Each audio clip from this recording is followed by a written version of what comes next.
கர்த்தருடைய பரிசுத்த நாமத்திற்கு மகிமை உண்டாவதாக. இந்த காலைவெளியை தொடர்ந்து தேவனுடைய வார்த்தையை தியானிக்க கர்த்தர் நமக்கு கிருபை செய்வாராக. நீதிமொழிகள் 14:1 புத்தி உள்ள ஸ்திரீ தன் வீட்டை கட்டுவாள், புத்தி இல்லாதவளோ தன் கரத்தினால் இடித்து போடுவாள் என்று சொல்லி நாம் வசனத்தை தியானித்துக் கொண்டிருக்கிறோம். முதல் நாளிலே அபிகாயிலை குறித்து தியானித்தோம். நேற்று தினத்திலே கூட ரெபேக்காளை குறித்து தியானித்தோம். இந்த நாளிலே எஸ்தர் என்ற ஒரு சகோதரியை குறித்து தியானிக்க கர்த்தர் நமக்கு கிருபை செய்வாராக. வேதத்திலே நாம் பார்க்கும்போது எஸ்தர் 2ஆம் அதிகாரத்திலே சீரேஷ் அரண்மனையை விட்டு வெளியேறின பின்பு எஸ்தர் ஆகாஸ்வேரு ராஜாவுக்கு ஒரு மனைவியாக கடந்து வருகிறார். ஆனால் இன்னும் 30 நாள் ஆகிவிட்டது. ஆகாஸ்வேரு ராஜா இன்னும் அவளை சந்திக்கவில்லை, சைனிக்கவில்லை, அவளோடு சம்பாஷிக்கவில்லை. அவள் தன் அரண்மனையிலே காணப்படுகிறாள். ஆனால் அப்பொழுது அந்த சூசான் அரண்மனையிலே ஒரு கலக்கம் உண்டாகிறது. துஷ்ட ஆமான் ஆகாஸ்வேரு ராஜாவிடத்திலே முத்திரை பெற்றுக்கொண்டு யூதர்களை எல்லாம் அழிக்க வேண்டும் என்று சித்தம் கொள்கிறார். ஏனென்றால் மொர்தெகாயும் அவனை வணங்கவில்லை என்று சொல்லி மொர்தெகாய் மேலே மட்டும் கை போடுவது நல்லதல்ல, அந்த இடத்தில் உள்ள எல்லா யூதர்களை அழிக்க வேண்டும் என்று அவன் பிரயத்தனம் பண்ணி ஒரு முத்திரை பெற்றுக்கொள்கிறார். சூசான் அரண்மனை கலங்குகிறது. அஞ்சற்காரர்கள் புறப்பட்டு விட்டார்கள். இதற்கேட்ட மொர்தெகாய் அரண்மனை முற்றத்திலே இருட்டுடுத்தி சாம்பலிலே உட்கார்ந்து யூதர்களோடு புலம்புகிறான். எஸ்தர் தன்னுடைய அரண்மனையிலிருந்து அதை பார்த்துவிட்டு வஸ்திரங்களை கொடுத்து அனுப்பும்போது அந்த வஸ்திரங்களை மறுதளித்து விட்டு அவன் சொல்லி அனுப்புகிறான். ஆத்தாகு என்பவன் மூலமாய் எஸ்தரிடத்திலே ஏதோ யூத குலம் அழிக்கப்பட போகிறது, ஆதலால் நீ ராஜாவிடத்திலே போய் அந்த காரியத்தை நீ விளக்கி சொல்ல வேண்டும் என்று சொல்லி எஸ்தர் 2:11-17 வாசிப்பீர்களானால் அந்த எஸ்தருக்கு அதை சொல்லி அனுப்புகிறான். கர்த்தருக்கு ஸ்தோத்திரம் உண்டாவதாக. அது என்ன நடக்கிறது என்று சொல்லி பார்க்கும்போது அந்த எஸ்தர் அதை தன் இருதயத்திலே வைத்துக்கொண்டு ஜெபிக்க ஆரம்பிக்கிறாள். எஸ்தர் 4ஆம் அதிகாரத்தை பார்க்கும்போது அவளிடத்திலே அந்த ஆத்தாகு வந்து சொல்லுகிறான், இதோ இன்றைக்கு யூதர்களை எல்லாம் அழிக்கப் போகிறார்கள் என்று சொல்லி.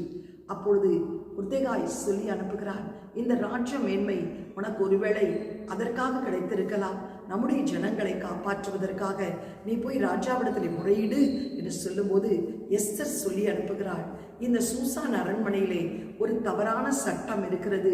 அது என்ன சட்டம் என்று சொல்லி பார்ப்பலானால், ராஜா அழைப்பிக்கப்படாமல் எந்த ராஜாத்தையும் அரண்மனை வாசலுக்குள்ளே கடந்து போக முடியாது. எனக்கு திருமணமாகி 30 நாட்கள் ஆகிறது, இன்னும் ராஜா என்னை அழைக்கவில்லை. அப்படி அந்த அழைப்பை மீறி நான் கடந்து போனால் ஒரு தவறாத சட்டத்தின் மூலமாய் என் தலை சிரசேதம் பண்ணப்படும் என்று சொல்லுகிறார். அப்பொழுது அந்த மொர்தெகாய் திரும்ப சொல்லி அனுப்புகிறார், நீ மௌனமாய் இருந்தால் யூதருக்கு ரட்சிப்பு வேறிடத்திலிருந்து கடந்து வரும். இந்த மேன்மையை கர்த்தர் உனக்கு இதற்காகவே கொடுத்திருக்கிறார். அப்பொழுது எஸ்தர் மறு உத்தரவாக சொல்லி அனுப்புகிறார், நான் செத்தாலும் சாகிறேன், 3 நாட்கள் புசியாமலும் குடியாமலும் ராஜ சமூகத்திலே காத்திருக்க, தேவ சமூகத்திலே காத்திருக்க எனக்கு உதவி செய்யுங்கள்.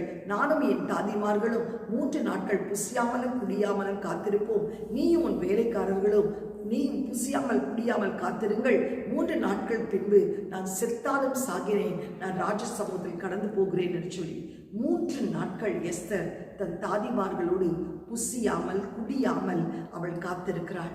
காத்திருந்து சட்டத்தை மீறி அவள் ஆகாஸ்வேரு ராஜா அரண்மனை முற்றத்திலே போய் நிற்கிறாள். அவள் எப்படி ஒரு புத்திசாலியாய் இருந்தாள் என்று உங்களுக்கு சொல்ல விரும்புகிறேன். எஸ்தர் 5ஆம் அதிகாரம் 1-4 வரை வாசித்தாள். எவ்வளவு பயத்தோடு அவள் போய் நின்றிருப்பாள். ஒருவேளை ராஜா நான் கூப்பிடாமல் ஏன் வந்தாய் என்று சொல்லி எனக்கு தலை சிரசேதம் பண்ணுவாரானால் என்ன நடக்கும்? ஆனாலும் அவளுக்கு ஒரு நம்பிக்கை, நான் தேவ சமூகத்திலே காத்திருந்து கடந்து போகிறேன், நிச்சயமாக தேவன் எனக்கு அனுக்கிரகம் செய்வார், ராஜாவுடைய கண்களிலே தயை கிடைக்க செய்வார் என்று சொல்லி தேவன் மீது வைத்த ஒரு நம்பிக்கையோடு அவள் கடந்து போகிறாள். ராஜா அரண்மனைக்குள்ளே பிரவேசித்த மாத்திரத்திலே ராஜா முற்றத்தில் இருக்கிற ராஜாத்தியை பார்த்த உடனே பட்டயத்தை ஓங்கவில்லை, மாறாக செங்கோலை நீட்டி, எஸ்தர் ராஜாத்தியே உன் மன்றாட்டு என்ன? எஸ்தர் ராஜாத்தியே உனக்கு நிலத்திலே பாதி வேண்டுமானாலும் நான் உனக்கு தருகிறேன், உனக்கு என்ன வேண்டும் என்று கேட்கிறார். இன்றைக்கு நாமா இருந்தா என்ன சொல்லியிருப்போம்? எனக்கு ராஜ்யத்தில் பாதியா, உடனே கொடுத்துருங்கன்னு சொல்லி பட்டா போட்டு ரெஜிஸ்டர் பண்ணியிருப்போம். ஆனா எஸ்தர் ராஜாத்தி நிலத்தை கேட்கவில்லை, சொத்தை கேட்கவில்லை, ராஜ்யபாரத்தின் பாதி பகுதியை கேட்கவில்லை. மாறாக அவருடைய இருதயம் ஆத்துமாக்களுக்காக வாஞ்சித்தது. இதோ என் யூத கோத்திர ஆத்துமா அழிய போகிறதே, இந்த அழிவுக்கு முன்பாக இந்த சொத்து ஏமாத்திரம் என்று சொல்லி அவள் உள்ளம் கொதித்தது.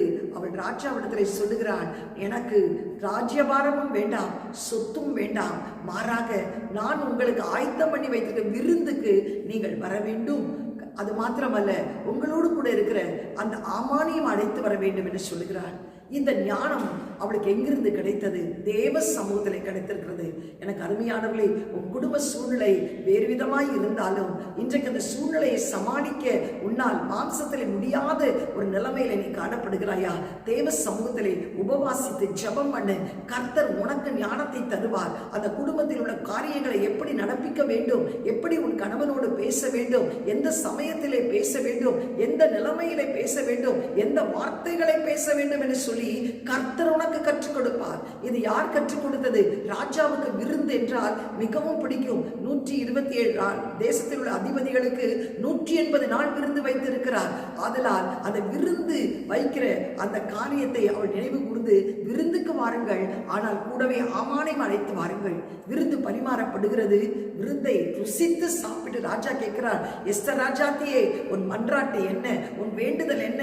ராஜ்யத்தில் பாதி வேண்டுமா? அப்பொழுது கூட ராஜ்யத்தில் பாதி வேண்டும் என்று கேட்கவில்லை.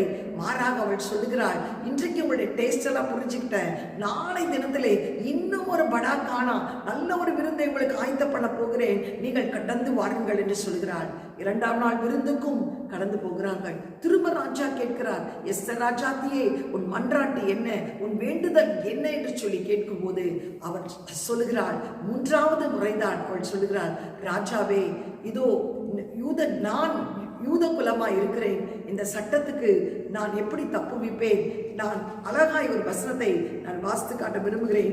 எஸ்தர் 7ஆம் அதிகாரம் சொல்கிறார், 2ஆம் நாள் விருந்திலே திராட்சரசம் பரிமாறப்படும் போது ராஜா எஸ்தரை நோக்கி, எஸ்தர் ராஜாத்தியே, உன் வேண்டுதல் என்ன, அது உனக்கு கொடுக்கப்படும். நீ கேட்கிற மன்றாட்டு என்ன? நீ ராஜ்யத்தில் பாதி மட்டும் கேட்டாலும் கிடைக்கும் என்றான். அப்பொழுது ராஜாத்தியாகிய எஸ்தர் பிரதியுத்தரமாக, ராஜாவே, உன்னுடைய கண்களில் எனக்கு கிருபை கிடைத்தது. ராஜாவுக்கு சித்தமாய் இருந்தால் என் வேண்டுதலுக்கும் என் ஜீவனுக்கும் என் மன்றாட்டுக்கும் என் ஜனங்களுக்கும் எனக்கும் கட்டளையிடப்படுவதாக, எங்களை அழித்து கொன்று நிர்மூலமாகும்படி நானும் என் ஜனங்களும் விற்கப்பட்டோம், அடிமைகளாகவும் வெள்ளாட்டிகளாகவும் விற்கப்பட்டு போனாலும் நான் மௌனமாயிருப்பேன். இப்பொழுதோ நான் ராஜாவுக்கு உண்டாகும் நஷ்டத்துக்கு அந்த சத்ரு ஆமான் சதி செய்ய முடியாது என்று சொன்னார். நாங்கள் எல்லாம் அடிமைகளாக வெள்ளாட்டிகளாக விற்கப்பட்டோம். அது அப்படியே இருந்திருந்தால் பரவாயில்லை. இப்பொழுது நான் பட்டத்து ராணியா இருக்கிறேன், உமக்கு அந்த அழிவு உண்டாக என்னால் அது காண முடியாது என்று சொல்லும்போது, யார் இதை செய்தது என்று சொல்லும்போது, விருந்துக்கு அழைத்து தயாராக வைத்திருந்த ஆமானை அவள் காண்பிக்கிறாள். கர்த்தருக்கு ஸ்தோத்திரம் உண்டாவதாக. அப்பொழுது அந்த ஆமானை குறித்து விசாரிக்கும் போது ராஜா மொர்தெகாய்க்காக ஆமான் செய்து வைத்த தூக்கு மரத்திலே ஆமானை போடும்படி கட்டளையிடுகிறார்.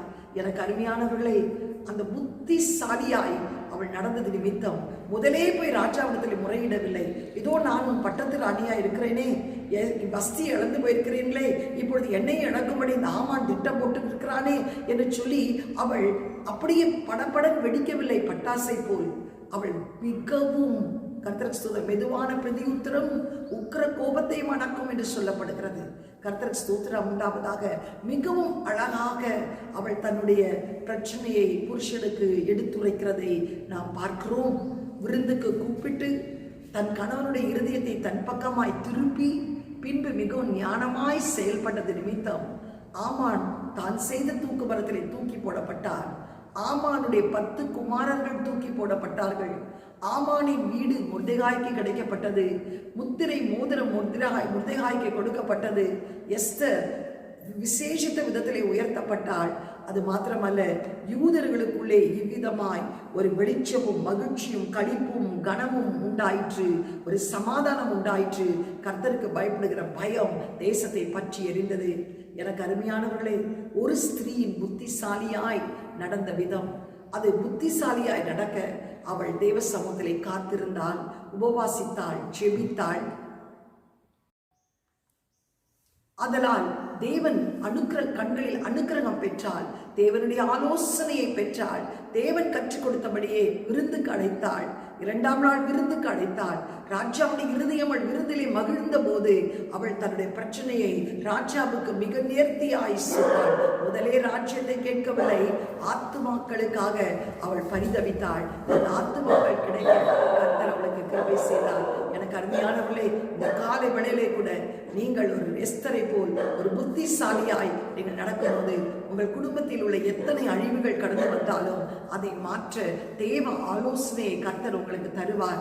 இதோ உனக்கு நான் போதித்து நீ மேல் என் கண்ணை வைத்து உனக்கு ஆலோசனை தந்து நீ நடக்க வேண்டிய வழியை நடத்துவேன் என்று சொன்ன தேவன் உங்களுக்கும் தருவார். அந்த ஒரு எஸ்தர் நிமித்தம் யூத குலத்திற்கு தன்னுடைய வாழ்க்கையை அவள் காப்பாற்றிக் கொண்டது மாத்திரமல்ல, தன் ஸ்தானத்தை காப்பாற்றிக் கொண்டது மாத்திரமல்ல, யூத குலத்திற்கே ஒரு பெரிய வெளிச்சம், ஒரு மகிழ்ச்சி, ஒரு சந்தோஷம், ஒரு சமாதானம், கர்த்தருக்கு பயப்படுகிற பயம் உண்டானது.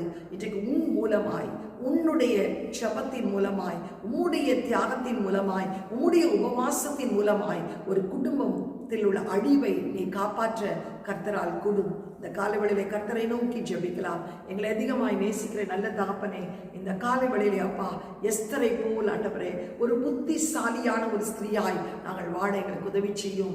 அப்பா, எத்தனையோ பிரச்சனைகள் அவள் தலைமையில் இருந்த போது கூட கர்த்தாவே, மொர்தெகாய் சொல்லி அனுப்பின போது கூட அவள் தேவ சமூகத்திலே புசியாமலும் குடியாமலும் காத்திருந்த ஆண்டவரே, தேவாலோசனையை பெற்று அதன்படி நடந்தது நிமித்தம் ராஜா பாதி சொத்தை உனக்கு தருகிறேன் சொல்லும் போது கூட அந்த சொத்தின் மீது அவள் நாட்டம் செல்லவில்லை. அப்பா, தன்னுடைய ஜனங்கள் அழிகிறார்களே என்று சொல்லி கர்த்தாவே அவள் பிரயத்தனம் பண்ணி ஆண்டவரை ராஜாவை விருந்துக்கு அழைத்து 2 முறை விருந்து பரிமாறி அவருடைய இருதயத்தை தனக்கு நேராய் மாற்றி ஆண்டவரே தன்னுடைய காரியத்தை மிக நேர்த்தியாய், மிக அழகாய், ஆண்டவரே நான் அடிமைகளாய் இருந்தாலும் வெள்ளாட்டுகளாய் இருந்தாலும் நான் சும்மா இருந்திருப்பேன், இப்பொழுதோ அந்த நஷ்டத்திற்கு ராஜா எப்படி சரி கொடுப்பார் என்று சொல்லி மிக தெளிவாய் அதை விளக்கி சொல்லி ஆமானை தூக்கிலே போடும்படி, ஆமானை 10 குமாரர்கள் தூக்கிலிடும்படி மாத்திரமல்ல, அந்த யூதர்களுக்குள்ளே ஒரு ரட்சிப்பு, ஒரு மகிழ்ச்சி, ஒரு சந்தோஷம், ஒரு சமாதானம் தேசத்தை பட்சிக்கும்படி கர்த்தர் கிருபை செய்தீரே.